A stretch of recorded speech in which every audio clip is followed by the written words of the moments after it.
Hop, c'est parti. Donc pour cette fois-ci, un achat en neuf, tout simplement. T'as pas honte? Bah si, un petit peu. J'ai le rouge qui me monte au front. J'ai du mal à le trouver parce qu'il n'était pas super bien distribué, il a fallu que je me déplace. Donc je vous montre, il s'agit de l'intégrale numéro 6 de Lucky Luke par Dupuis. Donc c'est pas la première intégrale qu'ils ont faite. Il y en a eu combien des intégrales? Oh là là là là, il y en a pas mal. Hein. Déjà il y avait du Rombaldi. Voilà, même Dupuis. Mais Dupuis en a fait aussi. Les premiers. Et donc là, non, c'est vraiment l'intégrale qui vaut le coup. Permettez, je sniffe un peu de livre. Oh là là. C'est de la bonne. La vache. Donc là, je le découvre en même temps que vous, hein, parce que je l'ai acheté hier, comme j'avais autre chose à dire. Et t'as pas eu le temps de le feuilleter? Même pas de le feuilleter. Même pas. Donc ça, là... c'est un supplément du journal Spirou, un dessin animé fait par Maurice, avec une technique pour les gamins. Et donc, ça donnait une séquence, c'était à découper, ça faisait un truc... Maurice était très bricoleur. Ah oui, c'est vrai. Ouais. Et en plus, il le faisait très bien. Ouais, il faisait des trucs très originaux. Ouais. Ah ouais. Donc là, voilà. Introduction de Bertrand Pisavi-Hiverneau. Et donc là, alors j'ai vraiment eu peur, hein, parce que comme il y a eu beaucoup de délais entre le premier, il y a entre un tome, justement, avant l'arrivée de Goscinny. Et là, je me suis dit, c'est les ayants droit qui bloquent. Et en fait, c'est bon, ils ont repris un rythme de croisière à reprendre donc l'intégrale. Et c'est super, parce que je trouve que c'est la meilleure intégrale c'est personnel, hein, mais je trouve que c'est la meilleure intégrale qui soit sortie. Disons qu'il y a tout un dossier avant, avec plein de documents, trucs comme ça. Et là, ça vaut vraiment le coup. Voilà. Donc là, on commence, la croisière s'amuse. Une planche originale photographiée. Là, il raconte donc le contexte. Et même les histoires. Oui, là, en fait, l'origine de l'histoire avec des portraits des deux personnes qui ont fait la course. Et que Maurice va utiliser pour s'inspirer. Voilà, Maurice avec la maquette. Une maquette. Il avait une maquette. Plus, regarde des petites choses. C'est ça qui est sympa. T'as plein de détails, plein d'illustrations. Ouais. Ça, je savais pas, regarde ça. C'est ce livre-là qui a servi d'inspiration à Goscinny. C'est un Mark Twain. Là, il y a aussi un autre Mark Twain. Ça, c'est vraiment chouette. Et c'est vrai qu'en fait, dans l'intégrale précédente, je ne sais pas si on l'avait montré, ça aussi. Oui. On l'avait déjà montré. Regardez l'autre vidéo. Il y avait beaucoup d'affiches de cinéma. Parce qu'en fait, c'est vrai qu'effectivement, les affiches, les photos d'exploitation donnaient des situations qui pouvaient inspirer, surtout pour tout ce qui était parodique. Hein. Là, voilà. Le tricheur professionnel, la course, The Killing, Sterling Hayden. C'est un acteur très particulier, lui. Et en fait, ce qui est vachement bien, c'est qu'il y a toute une mise en contexte, des petits documents dans ces intégrales. Oui, c'est ça. C'est les intégrales du Puy, pour ça, elles sont vraiment top. Sterling Hayden, lui, en fait, en tant qu'acteur, vieillissant, c'est lui qui se prend une balle dans Le Parrain.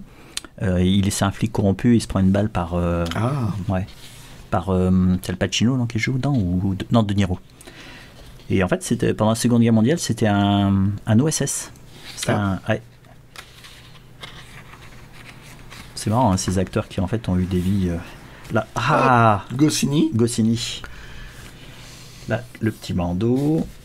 Et vous voyez, en fait, le dossier est très généreux. Hein. Ouais. Là, ok, Tintin. Rintintin. Oh, ça doit être pour l'invention de Rantanplan. Oui, c'est ça. Voilà. Voilà, c'est Maurice qui trouvait ridicule Rintintin, qui savait tout faire. Ouais. Donc, lui, c'est Maurice qui a inventé Rantanplan. Le chien le plus bête. Voilà. Qui serait exactement le contraire de Rintintin. Super. Jerry Spring qui apparaît. Hein. Ouais. Un John Wayne, la scie aussi, le fier rebelle. Là, on a une planche de Maurice. Ah, les latex. Ça, les publicités qui étaient dans le journal Spirou. Ouais. Allez, voilà. Le latex qui ça tombe en morceaux. Ouais. C'est le souci, en fait. J'en avais un une fois, en fait, le pauvre, c'était un marsupilami. Oh là là, on voyait plus que la queue, c'était devenu. Il y avait plus le morceau de fil de fer qui restait. Non, mais c'est. Oui, ça se désagrège, en fait. Ouais, ça, c'est ça. Mais ils n'ont pas pensé que 40 ans après, on en chercherait encore, quoi. Bah, c'est ça. C'était juste des jouets, quoi. Bah, à l'origine, ouais, c'est ça. Ouais. Et donc, voilà, une mise en contexte de chaque album. Là, c'est à l'ombre des Derrick. Donc, oui, effectivement. Donc, c'est pas Derrick. Non, t'avais promis de plus chanter. Ah oui, c'est vrai, j'avais promis. Ouais, je tiens pas mes promesses. Mais pas juré. C'est ça. J'avais les doigts croisés dans le dos. Donc, voilà, c'est sur le. Ouais. Sur la conquête, sur l'or, voilà. Joe Dakota. Papa. Ah, il est généreux, hein, le dossier. Ouais. Ah, et voilà. Et les albums. Et les albums. Donc, en fait, vous avez le dossier. Là, vous avez, en remontant, le Mississippi. Donc, avec une petite présentation. Voilà, les couleurs sont quand même très... qui correspondent un petit peu aux albums... Ouais, apparemment, les couleurs n'ont pas été refaites. Hein. Ouais. Ça flash quand même. Hein. Bah ouais. Ça, je dois bien avouer que depuis que j'ai vu une ou deux éditions originales que tu as, les couleurs sont plus chaudes, le papier un petit peu abruni, un petit peu, c'est quand même chouette. Ça me fait un peu peur, ça. Donc là, on a... Ah, t'es en fer Wilson. En remontant le Mississippi. Ensuite, nous avons donc là, on arrive ici. Ouais, avec les vieux catalogues de l'époque. Ouais, vieux catalogue. Un petit bandeau. On passe ça sur la piste des Dalton, donc le 17e. Donc on a Rantanplan et les 4 Dalton. Alors je crois d'ailleurs que la couve là, c'était... Ah zut, je l'avais lu ce que c'était. C'est un dessin particulier. J'avais vu ça ils en parlaient dans un groupe Facebook, quelqu'un l'avait reconnu. D'accord. Là, sur la piste des Dalton, donc toujours les couleurs, ça se rapproche un peu des couleurs que je connaissais dans les rééditions. Hop. Attends, fais voir. Est-ce qu'ils ont mis le catalogue? Catalogue. Ta collection est-elle complète? Oui, ils ont laissé ça. Ah, je connaissais pas ce catalogue-là. Ouais, ça doit être dans la première édition. Ce genre de truc qui saute. Dans la réédition. Bah, ils ont bien fait de donc ça. Donc là, c'est sympa de l'avoir laissé. Ouais. Ils ont bien fait. Ah, vous voyez, si vous avez des corbeaux, des corbacs, à l'ombre des Derrick. Ta Ta promesse. J'ai pas promis. Hein. Donc là, toujours, on repart. Ah, puis, moi, des scénarios avec Goscinny. Voilà. Super. Excellent. Et on a un tout petit dossier. Ah, voilà, donc présentation de l'intégrale. Mais il est dans toutes les. Ouais. C'est dans tous les dossiers. Dans toutes les intégrales, vous avez ce petit dossier. Voilà, encore.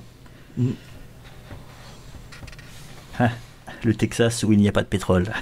Très amusant. Hop. Donc ça y est dans toutes les intégrales. Donc on arrive déjà. Donc voilà, c'est cette intégrale-là qu'il faut prendre. Voilà. Les autres, elles ont pris un coup de vieux. C'est ça. Elles sont nettement moins intéressantes que celles-ci. Voilà, et donc vous avez toutes les intégrales du Puy qui ont été éditées. Il y en a beaucoup, j'ai pas tout, hein, mais en général, elles sont vraiment très bien faites. C'est bon, voilà. Petite présentation, et voilà, c'est autour de 30 €. Donc vous avez 3 albums plus le dossier pour 30 €. Bon, si vous voulez vous acheter les albums, prenez d'abord plutôt l'intégrale, hein, parce que c'est les 3, c'est moins cher que les 3 albums séparés. Donc voilà. Ouais. Voilà. Comme ça pouf pouf, ça vous permettra de savoir si ça vaut le coup pour vous, si vous avez déjà, de racheter l'intégrale. C'était sous blister? Non. Bon, tant pis. Voilà. Ouais, ciao.